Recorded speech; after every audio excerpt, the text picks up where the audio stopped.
वृंदारक वृंदवंद्य आनंद कंद सच्चिदानंद श्री कृष्ण चंद्र चरणारविंद मकरंद मिलिंद श्री श्री प्रियालाल प्रेम रस पिपासु महाभाग्यवान जीवात्माओं, समस्त भगवत भक्तों को सादर नमस्कार एवं श्री राधे राधे।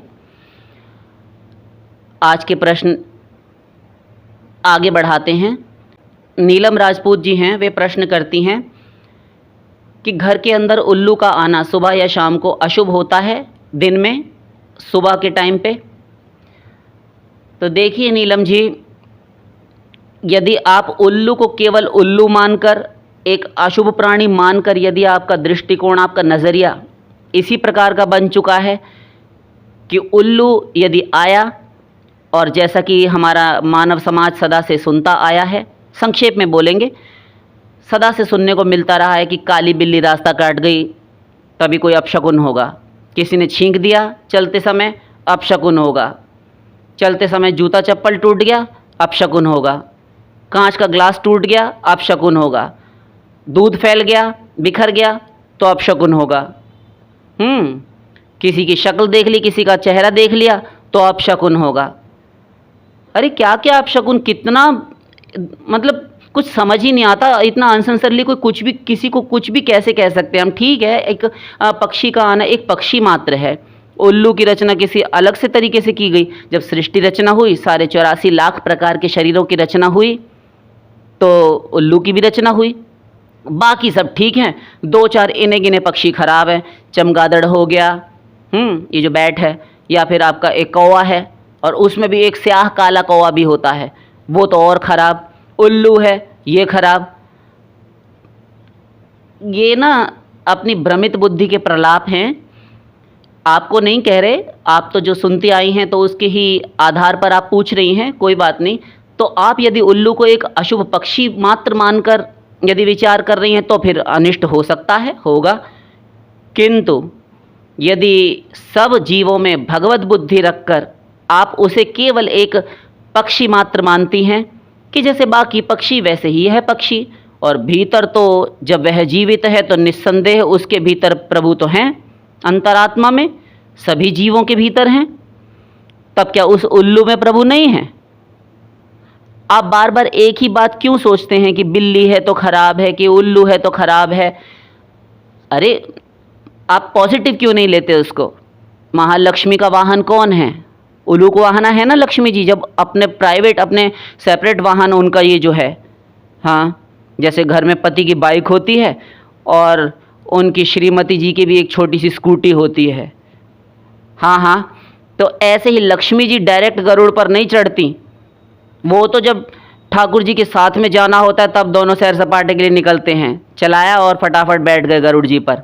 किंतु वैसे लक्ष्मी जी को कहीं जाना है तो अपना उनका प्राइवेट वाहन है उल्लू को वाहना। तो लक्ष्मी जी ने तो घर से निकाल कर बाहर नहीं कर दिया, जबकि लक्ष्मी जी के बड़े ठाठ हैं, बड़े नखरे हैं।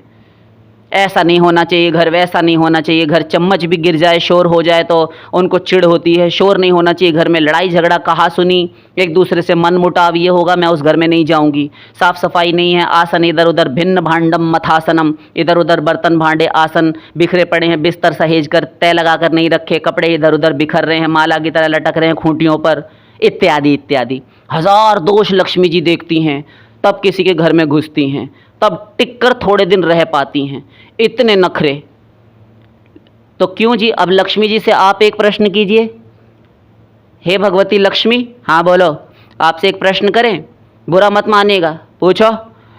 आप ये बताइए, उल्लू को अपना वाहन कैसे बना लिया आपने? तुमसे मतलब? अरे तो आप जब इतनी सारी चीज़ें देखकर परफेक्शन बिल्कुल देखती हैं, बिल्कुल सही चीज़ है, हर चीज़ में करेक्शन करके चलती हैं कि ये ऐसा होना चाहिए, ऐसा होना चाहिए, तो आपने उल्लू को वाहन क्यों बनाया? इतने सारे सुंदर सुंदर पक्षी थे। अभी लक्ष्मी चुप हो जाएंगी। तो ये ऐसा नहीं है, हंसाने के लिए है, किंतु समझदारी के लिए काफ़ी है जिनको ये उदाहरण चाहिए। ऐसा कोई भी अमंगल नहीं होता। पक्षी, उसको पक्षी ही रहने दीजिए, किसी जीव का इतना अनादर मत कीजिए अपनी हेय बुद्धि से, ये सही नहीं है। उमा जे राम चरण रत विगत काम मद क्रोध, निज प्रभुमय देखहि जगत, कासन करहि विरोध। उत्तरकांड तुलसीदास जी की रामायण। हे पार्वती, जो श्री राम जी के चरणों में रति प्रेम रखने वाले हैं, विगत मान मद क्रोध, काम मद अभिमान क्रोध से रहित हैं, अछूते असंस्पृष्ट हैं। वे निज प्रभु में देखहि जगत, सब संसार में अपने प्रभु को ही देखते हैं, प्रभु में सब संसार को देखते हैं। अब किससे विरोध करें जब सब जगह प्रभु ही हैं। गीता में चलते हैं, वासुदेव सर्वमिति स महात्मा सुदुर्लभ, सब जगह वासुदेव ही हैं। ऐसा देखने वाला जो महात्मा है बड़ा दुर्लभ होता है, सब में मेरी अनुभूति करना इत्यादि।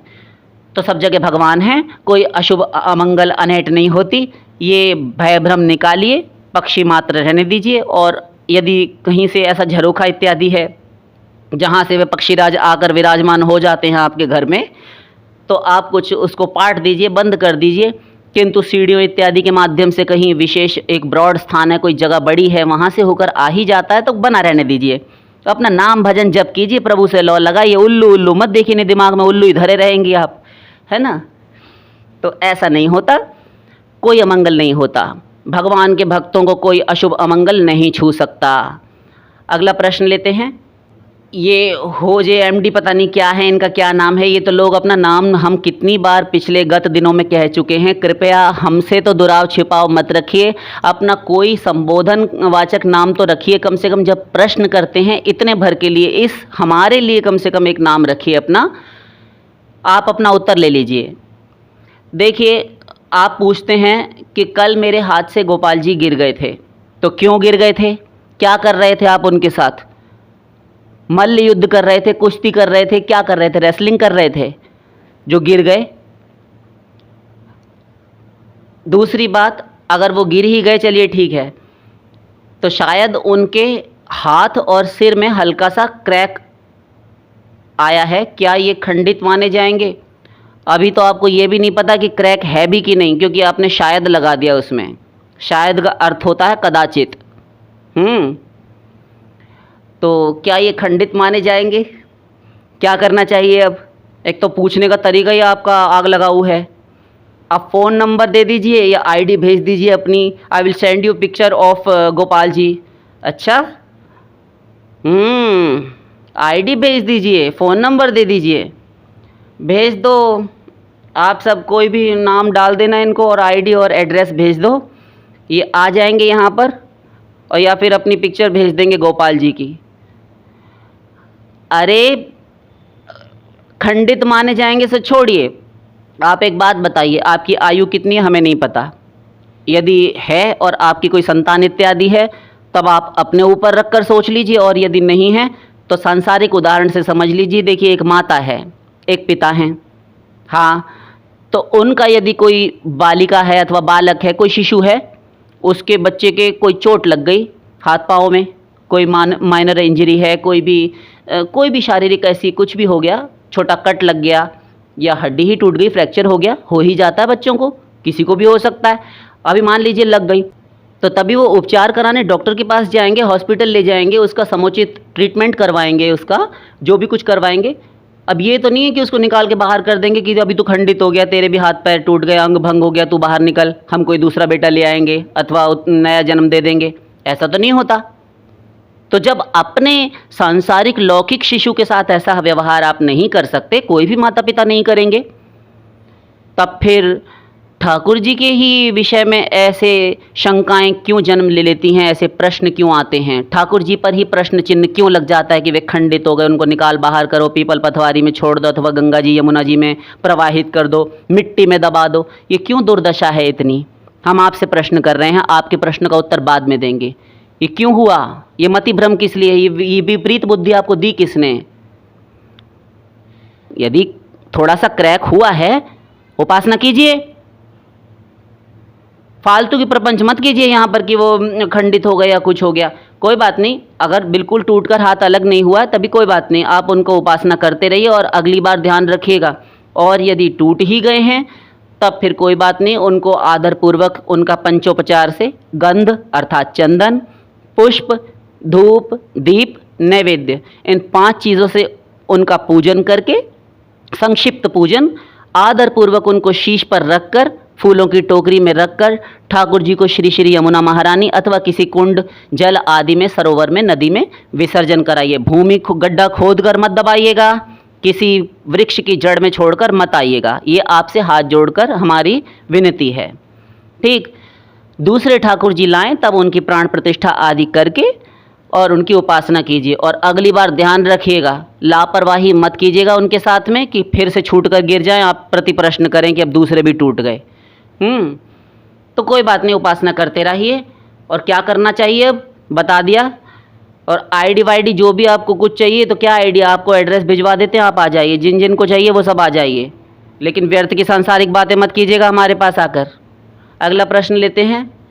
प्रियतमा जी हैं, वे पूछती हैं कि मैं कान्हा जी को स्वामी मानती हूँ, सब कुछ मानती हूँ, लेकिन जब मेरी शादी होगी तब मेरा कोई और पति होगा, तो क्या मेरा पतिव्रत धर्म नष्ट हो जाएगा? क्या यह कान्हा जी के लिए मेरा धोखा देना नहीं होगा? मैं तो इतनी बड़ी भक्त नहीं कि मैं सन्यास ले लूँ। राधे श्याम जी, आप मेरा रिप्लाई दीजिए। देखिए, कान्हा जी को स्वामी मानती हैं तो वह आप माने ना माने, स्वामी वो सारे संसार के हैं और रहेंगे। रही बात स्वामी एक पति भाव से होता है, तो वे जब आप उनको पति रूप में मानती हैं, क्योंकि आपके प्रश्न से ही आगे जो आप प्रश्न कर रही हैं उसी से समझ आता है कि जब मेरा विवाह होगा, शादी होगी, तब कोई सांसारिक पति और होगा, तो क्या पातिव्रत्य धर्म नष्ट हो जाएगा? आप एक बात बताइए, पातिव्रत्य से आपका क्या अभिप्राय है, क्या समझती हैं? पातिव्रत्य होता है किसी एक पति के प्रति समर्पित रहना। गोपियों के पति श्री कृष्ण थे, किंतु गोपियों के अपने पति घर में भी बैठे थे। मीरा जी के पति श्री राणा जी थे, और श्री कृष्ण को उन्होंने पति माना। अभी तो आपको ये देखना है कि आपका प्रेम मन से किन के प्रति है। सांसारिक दायित्व आप निभाते रहिए, जो भी है लौकिक पति अपनी भक्ति रखते रहिए, ठाकुर जी अपने आप सब द्वार खोलेंगे, यही बात हो सकती है। क्योंकि आपने अपनी ही बात से अपना सारे द्वार बंद कर दिए हैं, स्वयं आपने किए हैं, हमने कुछ नहीं कहा। क्योंकि आगे चल के जो आप यहाँ पर लिख रही हैं, आप कहती हैं कि क्योंकि मैं इतनी बड़ी भक्त तो हूँ नहीं कि मैं सन्यास ले सकूँ।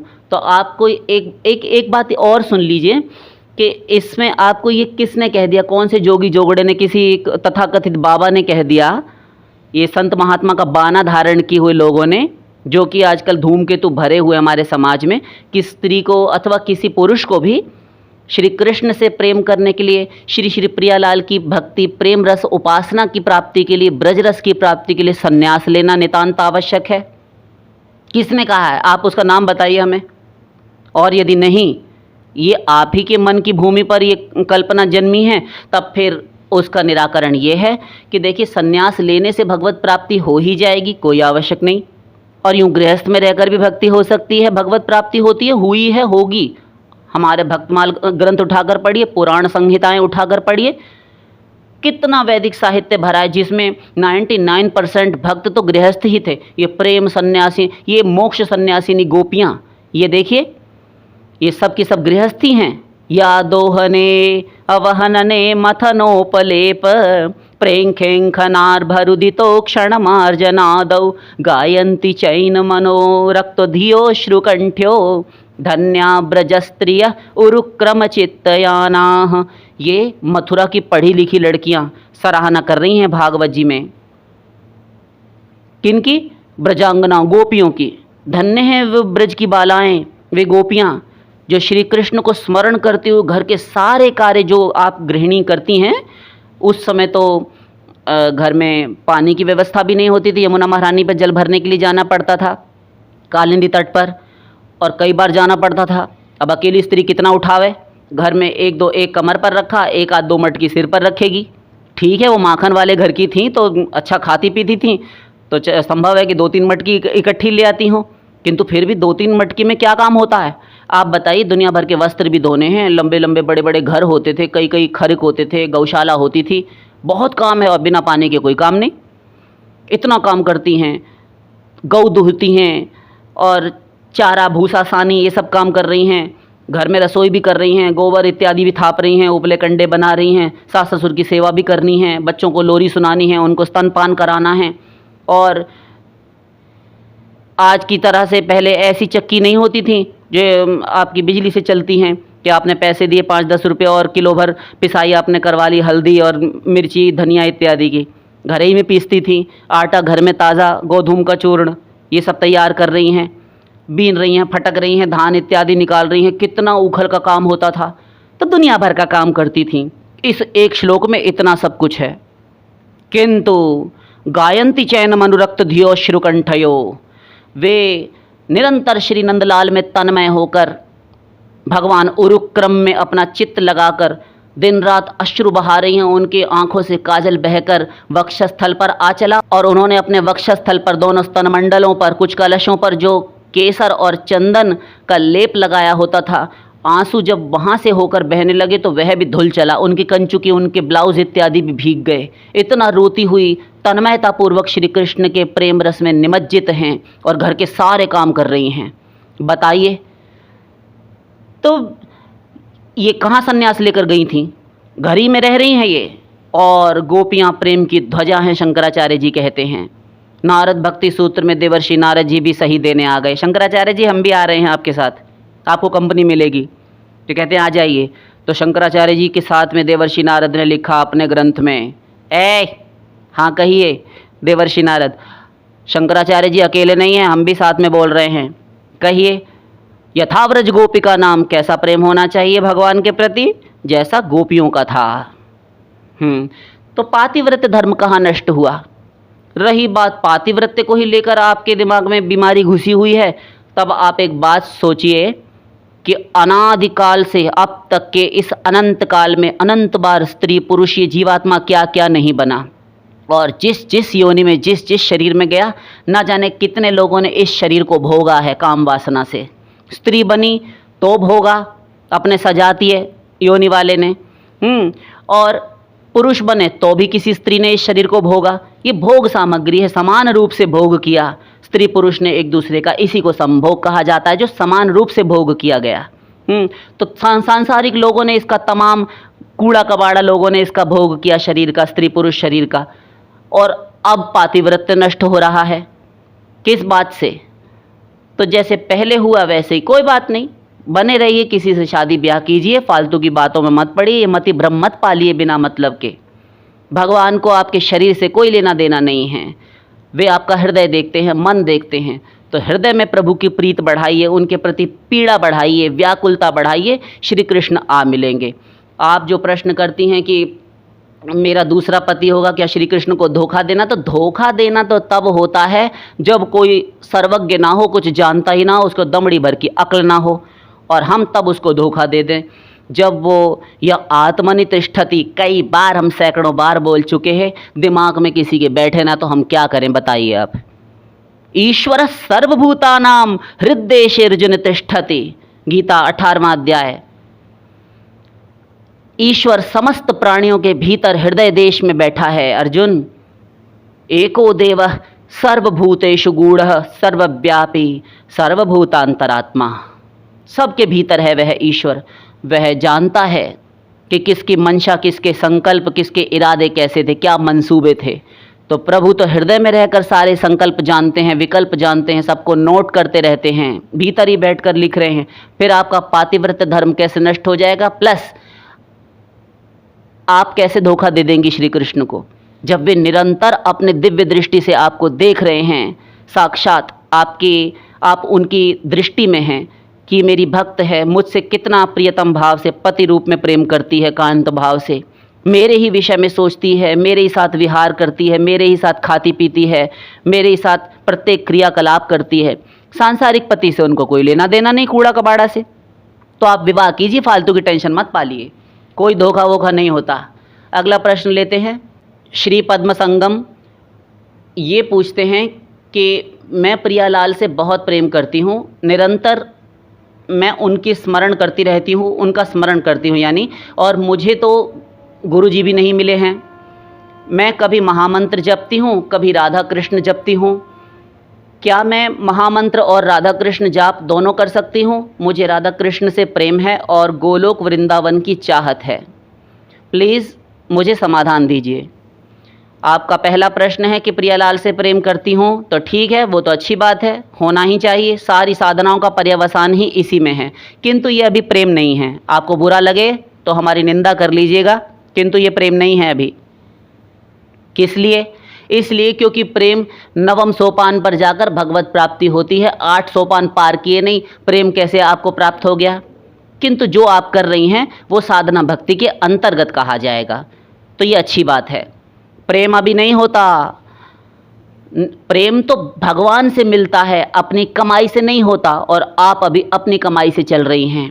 प्रेम भगवान हरि गुरु प्रदान करेंगे जब भगवत प्राप्ति होगी, तो ये लिख कर रख लीजिएगा। अगला प्रश्न है, निरंतर मैं उनका स्मरण करती हूँ। बहुत अच्छी बात है, किंतु निरंतर स्मरण भी अभी नहीं हो रहा है। हमारी बात सुन लीजिए और अपने आप पर बैठाते जाइए। पूरा दिन में आप निरंतर स्मरण कितनी देर कितनी बार कर पाती हैं? आपको उत्तर आपकी आत्मा दे देगी और आपकी दिनचर्या दे देगी। अभी निरंतर स्मरण नहीं है, हमें पता है आपको बुरा लग रहा होगा, किंतु पहले आजमाइए अपने ऊपर, उसके बाद में ऐसे शब्द लिखा कीजिए। तीसरी बात, मुझे तो गुरु भी नहीं मिले हैं। कोई बात नहीं, भगवत प्राप्ति की साधना कीजिए, जो साधना हम बताते रहे हैं। नाम जप, भजन, कीर्तन, श्रवण इत्यादि नवदा भक्ति अंगयाजन करते रहिए।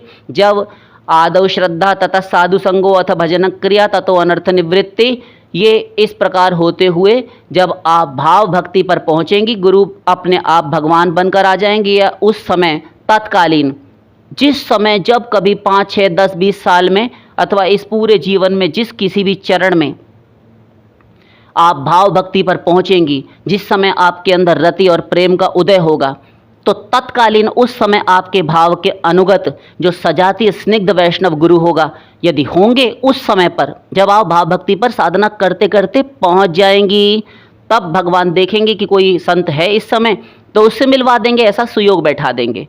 और यदि नहीं होंगे तो प्रभु कहीं ना कहीं से स्वयं ही गुरु बनकर आ जाएंगे। ऐसा हुआ है, होता रहेगा। हो गया? तो गुरु की भी चिंता मत कीजिए। जिन जिन को गुरु नहीं मिले हैं उनके लिए भी यही उपाय है, चुपचाप जो हमने साधना बताई है आप करते रहिए, कहीं गुरु ढूंढने मत जाइए। आजकल मक्कार भरे पड़े हैं समाज में। ठीक, मैं कभी महामंत्र जपती हूँ, कभी राधा कृष्ण जपती हूँ। क्या मैं महामंत्र राधा कृष्ण दोनों जप सकती हूँ? बिल्कुल जप सकते हैं, कोई भी भेद मत कीजिए। नामापराध कमा बैठेंगी जाने अनजाने, दोनों ही ठीक है। किसी भी प्रकार से नाम लीजिए, मंगल ही करता है। आगे आप कहती हैं कि मुझे राधा कृष्ण से प्रेम है और गोलोक वृंदावन की चाहत है। ये बिल्कुल गलत है। वृंदावन की चाहत रखने से गोलोक मिल जाए आवश्यक नहीं, किंतु राधा कृष्ण से प्रेम है तो गोलोक अपने आप मिल जाएगा। ये कैसे? आप एक बात बताइए कि एक लड़की है, कोई भी लड़की है, या कोई संसार में 2 लड़के हैं, एक दूसरे में मोहल्ले में रहते हैं, आपस में एक दूसरे को जानते नहीं हैं, किंतु अभी किसी बहाने से, किसी सुयोग से आपस में फ्रेंडशिप हो गई, कोई दोस्ती हो गई, या किसी लड़की को किसी युवक से प्रेम हो गया। तो अभी पहले तो वो ये नहीं सोचती ना कि इसके घर जाऊंगी, जाने को मिलेगा, और या फिर ऐसे ही हम घुस जाते हैं, इससे दोस्ती बाद में करेंगे, पहले इसके घर चले जाते हैं। ऐसा तो समाज में भी, हमारे लोक में भी नहीं होता। हाँ, और कोई लड़की शादी करने के लिए चले, मान लीजिए, तो वह पहले ये शर्त रखा करे, क्यों जी हमें आप अपना घर दोगे ना, तो सारे ससुराल वाले और वह लड़का, वह पुरुष जो है वह भी हंसेगा।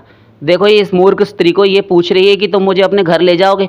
अरे शादी करके तो मैं तुझे अपने, और क्या तेरे को मायके में छोड़ने वाला हूँ पीहर में, तो वो तो तुझे लेकर ही जाऊंगा, और नहीं तो क्या तू यहीं पर बनाना खाना सादा जीवन यापन करना चाहती है? मेरे साथ नहीं जाएगी तो फिर ब्याह शादी करके मैं तुझे करूंगा ही क्या? हाँ, तो ऐसे ही है, जब प्रियालाल से प्रेम करने लगते हैं तो उनकी सेवा प्राप्ति के लिए करते हैं। अब सेवा यहाँ मृत्युलोक में रह के तो आप श्री विग्रह की, श्री प्रतिमा आदि की करते हैं, तो वो तो प्रियालाल की सेवा आप श्री विग्रह के रूप में अपने आचार्य चरणों, अपने गुरु के वाक्य अनुसार करते हैं, जो पद्धति उन्होंने दी है। किंतु वास्तविक साक्षात सेवा, प्रत्यक्ष सेवा तो गोलोक में, वैकुंठ में, साकेत धाम आदि में होगी ना। तो वो करने के लिए तो आपको भी एक दिव्य शरीर चाहिए, तो फिर दिव्य शरीर मिलेगा तो गोलोक, वैकुंठ, साकेत आदि मिल ही जाएगा। तो ये कामना लगाकर कलंकित क्यों करती हैं अपनी भक्ति को? ये अभी पूर्व में भी हम कई भक्तों को कह चुके हैं कि देखिए, कामना गोलोक प्राप्ति, वैकुंठ प्राप्ति की कामना लेकर भक्ति मत कीजिए।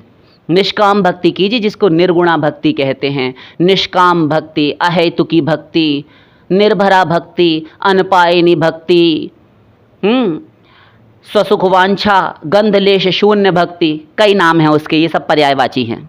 हमें चाहे कोई भी दुर्गति भोगनी पड़े, किंतु हमें प्रियालाल की सेवा करनी है। निष्काम सेवा, अष्टयामी, अष्टप्रहरिणी, अष्टकालीन सेवा, गोलोक अपने आप मिल जाएगा। ठीक, तो आपके सारे प्रश्नों के उत्तर मिल गए। शेष फिर